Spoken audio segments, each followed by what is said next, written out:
This is Unit 6, Video 5. In the previous unit, which should have been called Video 4, we talked about the 4 gas laws that relate to the 4 variables: pressure, volume, temperature, and moles, which are these here. Here we're actually going to do some calculations with the gas laws. We said that the gas laws are exact, proportional, which means if you double one variable, you double the other. So that's what we're going to do here. I will show you 2 methods. I will show you the ratio method and the equation method, and you can get to pick which one you use. I think the ratio method is easier and more logical and does the job just the same as the equation method, but I want you to see both. Now, it's going to be important that we use Kelvin for all our calculations, because Kelvin is the only absolute scale of temperature and absolute temperature scale. Now, I should say that all other scales in terms of pressure and volume, they're all absolute. You don't ever have any negative pressures or any negative volumes or any negative moles for that matter, which means that we don't have to adjust any of those, but for temperature we have to make sure it is in Kelvin. Alright, so we'll dive right in and do some example problems. So here's the first problem. Indoors, where the temperature is 20 degrees Celsius, a balloon has a volume of 4 liters. What will its volume be if it is taken outside where the temperature is 10 degrees Celsius? Now, let's do this one logically first, and then I will show you the 2 methods. So here, we see that the temperature goes from 20 down to 10, so I know my temperature decreases, and then the question is, what will my volume do? Well, we know as temperature decreases, volume decreases, because they are directly related. Now, the question here is, did temperature get cut in half?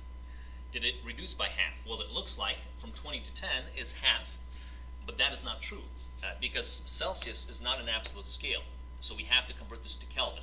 In Kelvin, my temperature actually goes from 273 plus 20, so 293, down to 283.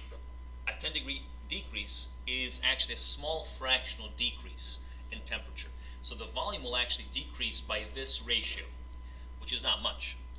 And you can imagine this. If you take a balloon that's 4 liters big, if you take it outside, that were 4 liters, if you simply take it from the inside to the outside on just a cool spring day or something, that's what 10 degrees, roughly the temperature of a cool spring day, would you think that the balloon will become just 2 liters?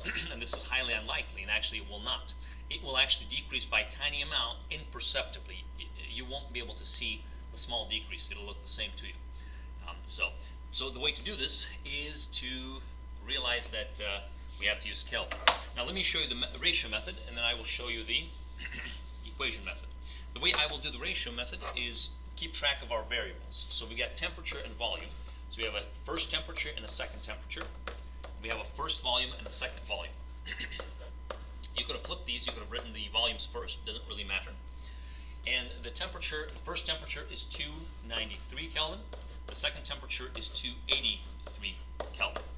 The first volume is 4 liters, and then the second volume we don't know. We'll put a little question mark there. Now, I realize that the volume will decrease by the same ratio that the temperature decreases by. So the ratio method goes like this. You begin with your volume, your unknown, which is 4.0 liters, and you multiply it by the ratio of the temperatures. Now the temperatures will go in here, in this ratio. I need my volume to decrease, because that's what my law states. As temperature decreases, volume decreases. So what I will do is I will put the small number, the 283, on top, and the big number, the 293, or the bigger number, the 293, on the bottom. And then I simply multiply 4 times 283 divided by 293, which gives me 3.86. 2 sig figs would have to use 3.9 liters. So notice it decreases by a little bit, but you can't really notice this with your eyes. So 3.9 would be the answer. And this is the ratio method of doing it. You're simply multiplying your volume by the ratio of the temperatures, just to make sure the ratio is aligned to make it decrease. If the temp were to increase, then I would have flipped these two, if they were to increase, to make sure my volume increases. Now the equation method uses that equation we showed you, which was K equal V over T. Remember, this is what a direct relationship equation looks like. So in this case, what you do is you realize that this ratio is a constant, so you set it equal to a second ratio of exactly the same relationship. You call these 1, and you call these 2. So V1 over T1 equals V2 over T2. And this is true because this relationship here is a constant, which is equal to this relationship, which is a constant. So if the volume were to increase, the temperature is going to increase by the same amount. Kind of like what we talked about. And then what you do here is you just plug the values in and solve for V2. In our case, I have to solve for V2, so I will isolate the equation and solve for V2, which means I will multiply T2 out here. So I've got myself T2 times V1 over T1 equals V2. And I can just plug the numbers in. My T2 is going to be 283, so I got 283 Kelvin times my V1 is 4.0 divided by my T1, which is 293. And if I do this calculation, I'll get 3.9 liters, exactly the same. In fact, that's exactly what we do. We had to multiply 283 by 4.0. That's exactly what we did here. 4.0 times 283. Now we had to divide that by 293. Here it is, 293. So either method you can use, you'll get the right answer. I think the ratio method is the easier one to use. Feel free to use the one that suits you better. Alright, so let's do a few more problems a little quicker using the same method. Example 4. At a temperature of 273 Kelvin, the pressure of a gas is 2 atmospheres. What will be the pressure at 415 Kelvin? So let's set up our variables. In this case, it looks like we've got temperature, so we'll do T1, T2, and then we've got pressure, so we'll do P1, P2. My first temperature is 273 Kelvin. Looks like it's in Kelvin, we won't have to convert. My second one is 415 Kelvin. My first pressure is 2 atmospheres, and then my second pressure is the one I'm going to find out about. Alright, so using the ratio method, we'll begin with the unknown, our pressure. So I'll do 2.0 multiplied by, I can put ATM over here, by the ratio of the temperatures. Let's see, my temperatures are going up. Now we said as temperature goes up, what happens to pressure? Well, the pressure also goes up. To think about, you can think about the fact that the temperature increases allows the molecules to start moving faster, and after moving faster, they're going to be hitting the side of the container with more force, so the pressure will increase. That's the way to logically think about it. So as pressure increases, the way to make pressure increase is I'll have to put the 415 on top. That's the way this initial pressure will increase if I put the big number on top. So we'll do 415 over 273. And you can include the units if you want. This ratio method is not a dimensional analysis problem, so you don't have to line ATM up with, to cancel out. In fact, we don't need it to cancel out. The K's will cancel out. So I'll do 2 times 415 divided by 273, which gives me 3.0 for my answer. And then don't forget the units, 3.0 ATM, circle the answer, and here is the answer. Pretty simple. If you want to do it the other way, the ratio method, or rather the equation method way, I realized that my constant is temperature over pressure, or you could have flipped it and did pressure over temperature. In this case, it doesn't really matter. And so I set T1, P1 equal to T2, P2. Alright, so it looks like I have to solve for P2. In this case, to solve for P2, I'll have to multiply P2 up here, and then divide T1 down here, and then multiply P1 up here. So just to solve for it. So it looks like it's going to be a little messier than the previous one, but it should work. So P2 equals, I've got P1 times T2 over T1. Okay, if I plug these numbers in, my P1 looks like is 2.0, so I'll do 2.0. T2 looks like 415, multiply that 415. And then divide by my T1, which is 273. Okay, if I do this calculation, you'll notice that it's essentially the same thing. I multiply 2 by 415, and that's what I did here, and then divide by 273, that's what I did here. So I should come up with the same answer as 3.0 atmospheres. And that is the both the ratio method and the equation method for this type of problem. Let's try the next problem, which allows us to do an inverse relationship the same way. So I have a balloon filled with helium, at a volume of 235 milliliters and 765 torr. What volume will it have at 148 torr? So here it looks like I'm dealing with volume and pressure. So I'll do V1, V2, and then P1, P2. My initial volume looks like is 235 milliliters. And my initial pressure is 765 torr. My second pressure is 148 torr. So my second volume is the question mark. What volume will it have at the second pressure? Okay, so we can do it the ratio method first, and then I'll show you the equation method. So the ratio method starts with your unknown, so which is 235 milliliters, 235 ml, and it gets multiplied by the ratio of your pressures. Now in this case, we got pressure going down. Pressure is decreasing. According to our law, as pressure decreases, what happens to volume? Well, this is Boyle's law. This is the only law that is inversely proportional. As pressure goes down, volume goes up. So, in order for my volume to go up, which of these two numbers do I put on top? Well, I've got to put the bigger number on top, and that will make my volume increase. So I'll do 765 torr over 148 torr. Again, I did this because I need my volume to increase according to my relationship. So I will do 235 times 765 divided by 148, which should get me 1,214. And then we'll do 1,210 because of three significant figures. In this case, this would be milliliters. So 1.2 liters roughly.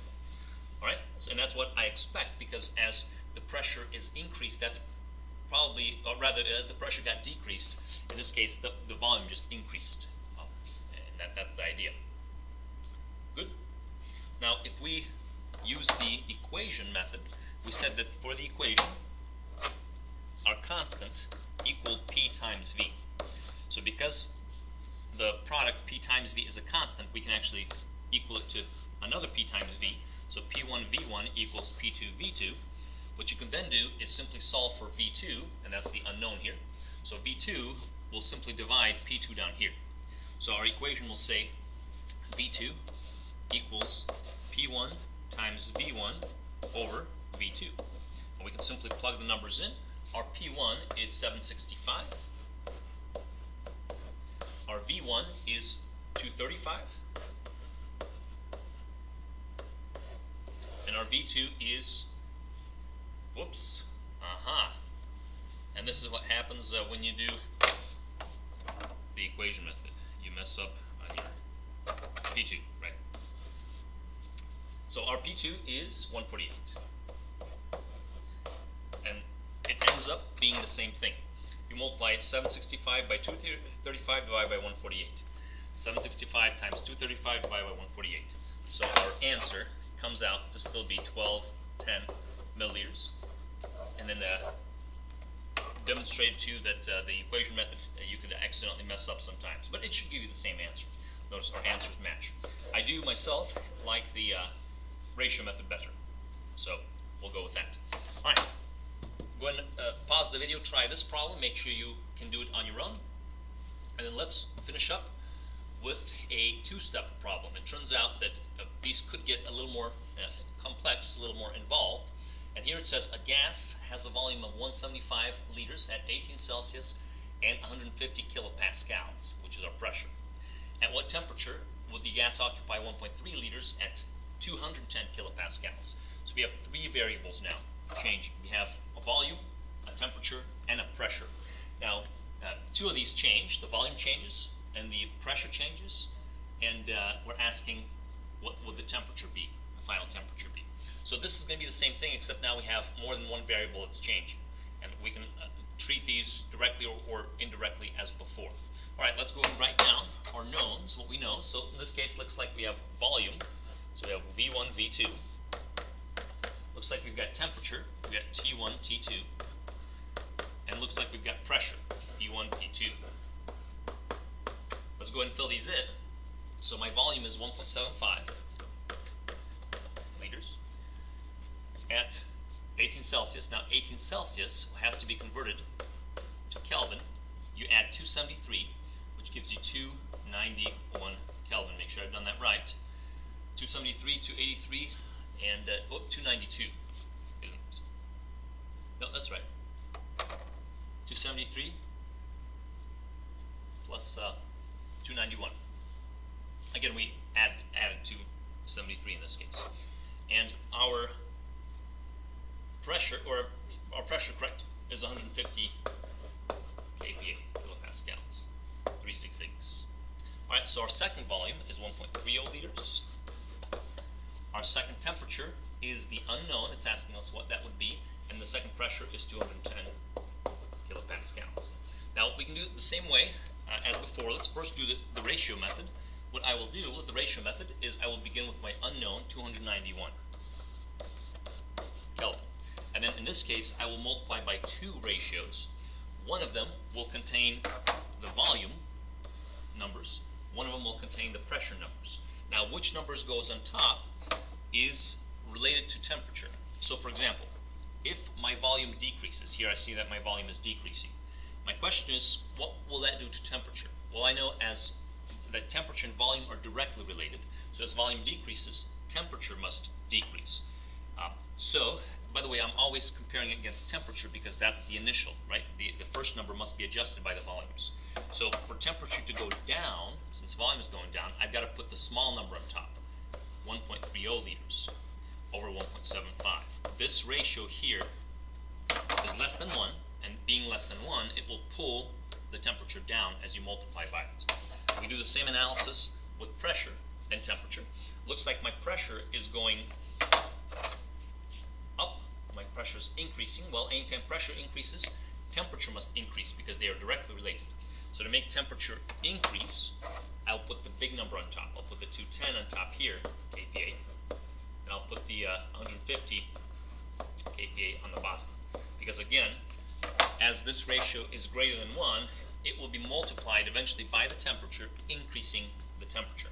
So it's set up the same way, the same logical way, and let's go ahead and multiply this. So we had 291 times 1.3 divided by 1.75 times 210 divided by 150 in the calculator should give you 302. So this gave me 303, actually if you round it, in this case Kelvin. We got 303 Kelvin. So notice the volume reduced the temperature, the pressure increased the temperature, but it looks like the pressure has had a bigger effect because this ratio is bigger than the volume. So in the end, my temperature actually went up slightly from what I began with. Now you can also use the ratio, the equation method for this problem. Let me show it to you, and then we'll wrap it up. Now the equation method essentially relates pressure, volume, and temperature. Now we know that temperature and volume, so volume and temperature are directly related, so you would divide them to give us a constant, right? And then you know that pressure and volume are inversely related, so you would multiply them to give you a constant.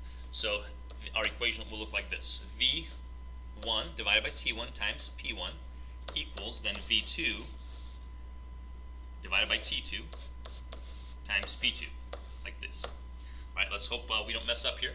So let's see, or T2 is what I'm solving for. I am solving for T2. So I've got to rearrange this equation to solve for T2, which means I will put the T2 up here, put the P1 and then V1 down here, divide them down, and the T1 up there. All right, here we go.